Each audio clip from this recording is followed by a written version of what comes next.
Anh có thể làm gì tôi cũng được. Anh có thể động vào công ty của tôi như nào cũng được. Nhưng tôi ngăn cấm anh đừng bao giờ động đến những người thân yêu của tôi.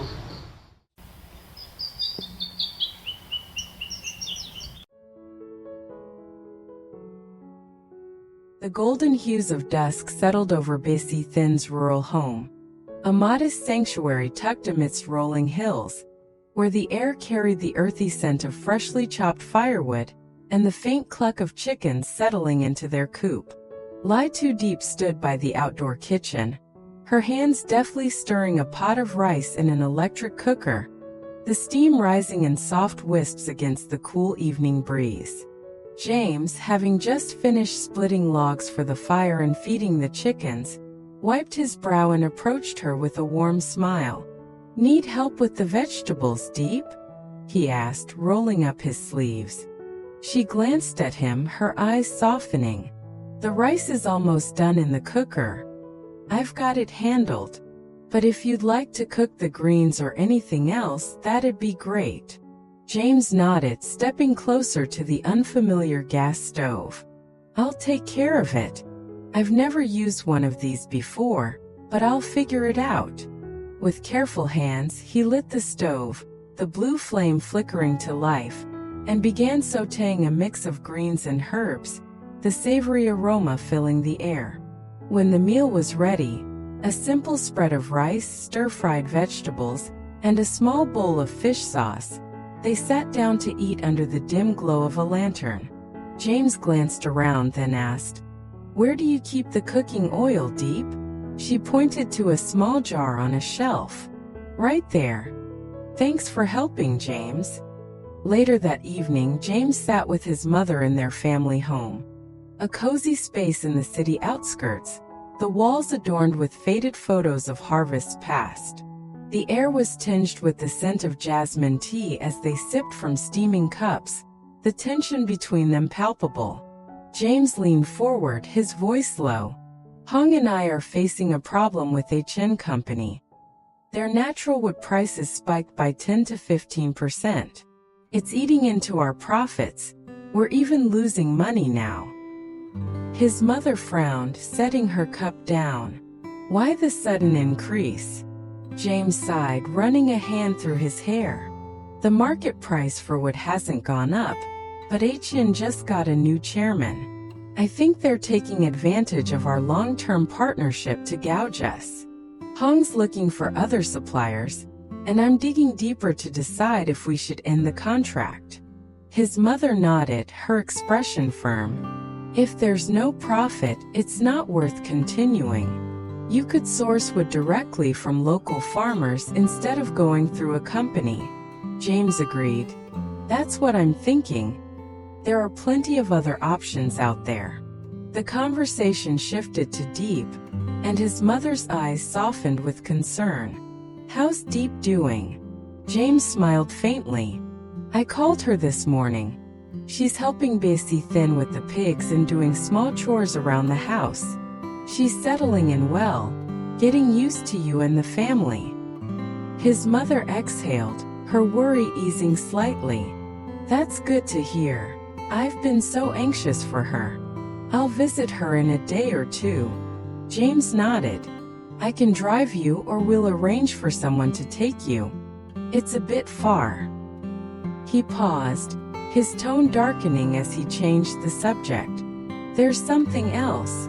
John's targeting the company. I'm setting up a meeting with him to confront him directly, find out what he wants and why he's causing trouble. I suspect he might be behind tien's price hike." His mother's face tightened with unease. "You should meet him, clear things up. I can't rest easy with this hanging over us." James agreed, his jaw set. "I'm not worried about the business. I can always find new suppliers. What I'm afraid of is John using dirty tricks against you or Diep if he can't win in the market." His mother shared his fear, her voice trembling slightly. "Especially for Diep, she's so vulnerable out there. That area's remote, all hills and sparse villages, but at least Bissy Thin's looking out for her." James reassured her. Your place here is secure, Ma, don't worry. The conversation turned more personal as James hesitated, then spoke quietly. John claims he's targeting me because Dad ruined his family, forcing them to flee abroad. I don't know if it's true. I've always been distant from Dad, so I don't have the full story. Do you know anything about this, Ma? His mother's eyes widened, then softened with a mix of guilt and resolve. I know a little. I'll call your father later to get the details. James nodded, his voice heavy. I want to settle this soon so I can bring Diep home safely. I'm ready to resolve everything, her health, this mess with John, so we can move forward with our marriage. His mother's face lit up with hope. I'd love for Diep to join our family as your wife. I adore her. She's an orphan, and I wouldn't accept anyone else for you. James smiled, his gaze distant. I've met many women, but most were after money or status, never genuine. Diep's different. She's sincere, pure, and hardworking. She couldn't read or write when we met, but now she's learned the basics, grown confident, and become so lively. I'm proud of her progress. He stood, determination in his eyes. I'll visit Diep alone today since you're busy, Ma. I'll also confront John to settle this once and for all. His mother reached for his hand. Finish this quickly, son, so I can have peace of mind. James nodded, grabbing his jacket. I'll let you know if I won't be back for dinner. As he left, Diep's voice echoed from the farm, calling after him. Make a list of tasks and log them for me to submit to James later. She offered him fruit, urging him to sit while she changed, and together they set off into the fading light.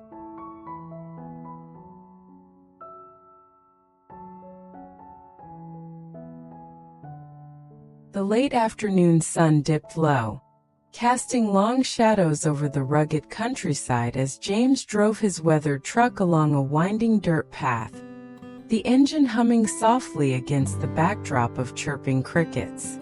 He dialed Diep's number, his voice warmed through the crackling line. Hey Diep, I'm coming to pick you up for a little outing. No need to prepare anything. I'll be there soon. I'm about 5 kilometers away. When he arrived at Bythen's farm, Diep was waiting by the gate, her simple dress fluttering in the breeze, a shy smile on her face as she climbed into the truck. I saw your photo earlier, so handsome, she said, her cheeks flushing. James chuckled, steering onto the road. Thanks. Have you settled in with BAC Thin and BAC Guy yet? Diep nodded, her voice brightening. I have, they're so kind. I've been helping with the pigs, fetching water, and other small tasks. James smiled, his gaze softening. Good to hear. I've got a meeting with a friend later, but after that we'll grab a bite together. It's a cafe about 100 kilometers from here. If you're tired, you can recline the seat and rest. Diep settled in, the truck's gentle sway lulling her as they drove toward the city. They arrived at a quaint cafe nestled on a quiet street, its warm lights glowing against the twilight, the air fragrant with the scent of roasted coffee beans and blooming jasmine nearby. James ordered a lemon tea for himself and a white pearl milk tea for Diep, setting the drinks on their table by a window overlooking the street. Diep sipped her drink, her brow furrowing slightly. Why'd you bring me here, James? He leaned forward, his tone reassuring. I've got a meeting with a friend upstairs on the 2nd floor, but I wanted you with me first. How's life at Bessie's place? Diep smiled, her eyes warm. They're so relaxed and cheerful. It's been easy to adjust. I'm starting to feel at home there. James reached for her hand, squeezing it gently. I'm glad. I want you to feel settled in your new place. Sitting here with you makes me so happy. I promise we'll go eat something delicious after this. But the moment of peace shattered as John stormed in, his face twisted with anger, his voice sharp as he confronted James.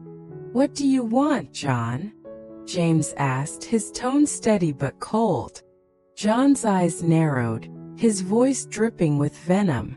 "You've hurt my family too many times, James. First with evidence you ignored, then letting me take the fall while you walked free. I thought you'd change after prison, but you're still pulling dirty tricks." James leaned back, his expression unyielding. "What grudge do you have against my family to keep causing trouble? I've done nothing underhanded. If I couldn't keep someone's love, that's not my fault." He paused, his gaze hardening. "Did you use tongue to drive a wedge between me and Diep?" John smirked, unapologetic. "I encouraged him, yes." James' voice grew firm. "I don't want to make things hard for anyone, but I won't let my friends or loved ones get dragged into this. Diep is my girlfriend, keep her out of it. I know you plan to kidnap her, sent people to scout her farm. What's your goal?" John scoffed. "You think I'm scared of you?" James' tone turned icy. "I don't care what you do to me or my company, but if you touch Diep, the consequences will be severe." John laughed bitterly. "I want your company, all of it under my name. I want you broke, wandering the streets." James' eyes narrowed. "What did I ever do to you to deserve this?" John shrugged, his voice cold. "You don't need to know. Just hand over your company and go bankrupt." James stood, his voice low and dangerous. "Maybe you think I'm too kind, so you dare to say these things. I show mercy only to those who deserve it. If you want to play dirty, I'm ready to fight.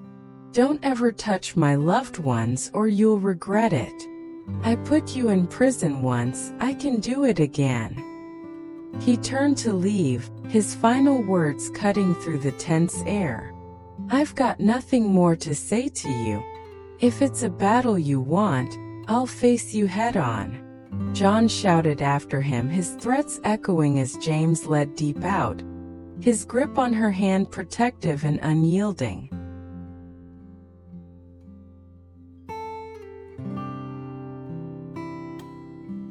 The evening settled into a gentle quiet as James and Diep stepped into a cozy restaurant tucked away on a calm city street, its warm lanterns casting a soft glow over the wooden tables. The air carried the rich scent of seafood sizzling in broth, grilled meats, and a hint of lemongrass, blending with the soft murmur of other diners.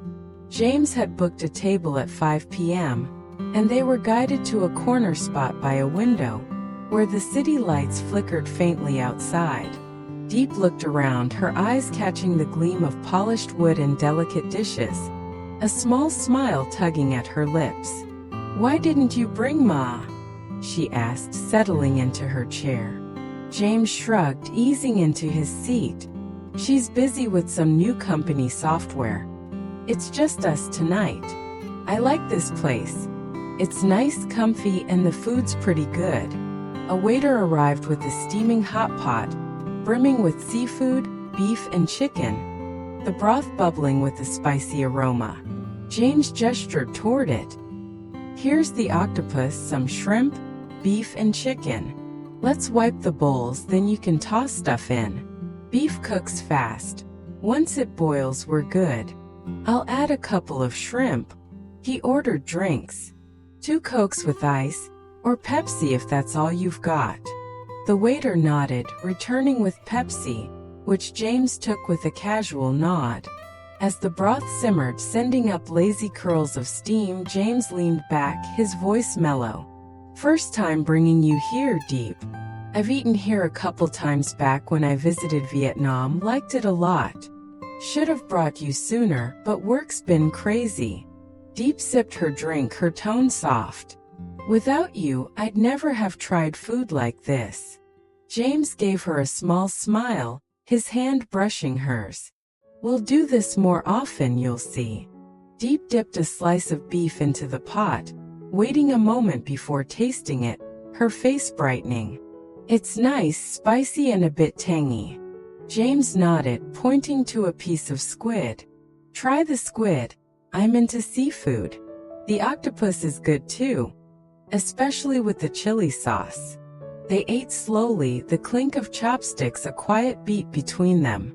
Diep peeled a shrimp and offered it to James. You eat some too, she said quietly. James took it with a grin. I'm good, don't worry. The warmth of the food and the relaxed vibe wrapped around them. A brief escape from the day's wait. After the meal, the waiter cleared the table, leaving a plate of sliced mangoes drizzled with lime. Diep glanced at the bill James tucked away, her voice hesitant. This must have cost a lot. I don't want you spending like this. James shook his head, his tone steady. I want you to have the best, Diep. This was worth it, a little treat for you. We'll eat out more, okay? They stepped outside, the night air cool and carrying a hint of rain. James turned to her, his voice soft. Thanks for sticking with me through all this mess. Even when you didn't need to. Diep touched his arm, her words gentle. I'm here no matter what, don't stress about it. She paused, then asked, How's Twan? And his mom? James nodded. Twan's keeping busy, and his mom's doing fine, still full of energy. You haven't checked on them lately, huh? Diep sighed, her voice warm. Not for a while. They feel like family, even if she's not my real mom. They've always been good to me. James squeezed her hand. We'll visit soon, but it might take a bit with things as they are. It was 9 p.m. and James glanced at the sky, stars dotting the dark canvas above. Let's sit a bit longer, maybe 50 minutes, got more to talk about, he said, leading her to his truck parked on a quiet roadside. The night was still, with only the soft chirp of crickets and a rustle of leaves in the breeze. I like parking here looking at the sky, he added, reclining his seat. Helps me think. Diep settled beside him, her gaze drifting upward. It's pretty really calm. James turned to her, his voice low. Today with John, it hit me how much I need to keep you safe. Can't let anyone hurt you after all you've faced. Diep's eyes glistened, her voice barely audible. Thank you, James. You care more than anyone ever has. I never thought I'd have peace like this until you came along. My life's different now, new clothes, good food, moments like this. I used to think I'd just keep struggling in the fields forever. Tears welled up, spilling down her cheeks as she let out a quiet sob, her shoulders shaking slightly. James pulled her close, his hand brushing her hair back gently. Your tears should only be for happy things, Diep. Don't cry like this. She sniffled, her voice trembling. I don't know how to thank you for all this. James shook his head, his own eyes moistening as he held her tighter. I'm the one who should be grateful.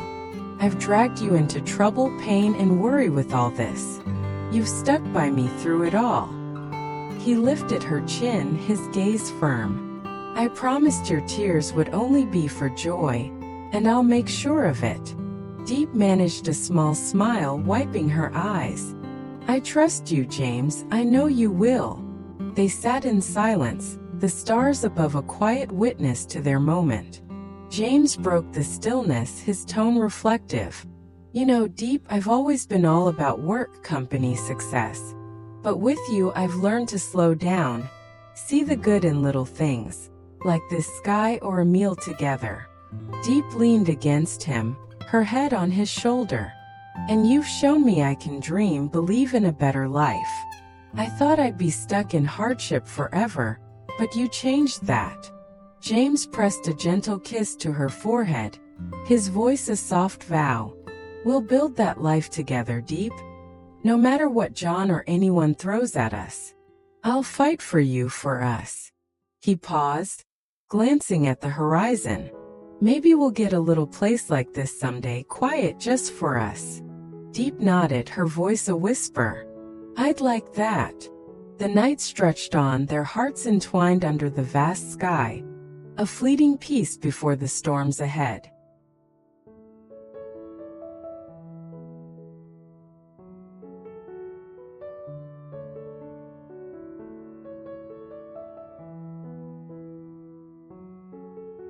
Lunch with me the next day, and we quickly established some common ground. We were about 10 years apart in age, but she had also been with her husband for about 50 years. She talked of how they met and what their life had been like.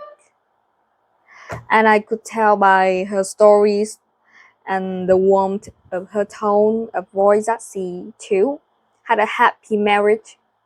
Then it was my turn, and all I could do was cry as I told the story of my own husband's battle with cancer and chronic pain. As unquote, I'm used to asking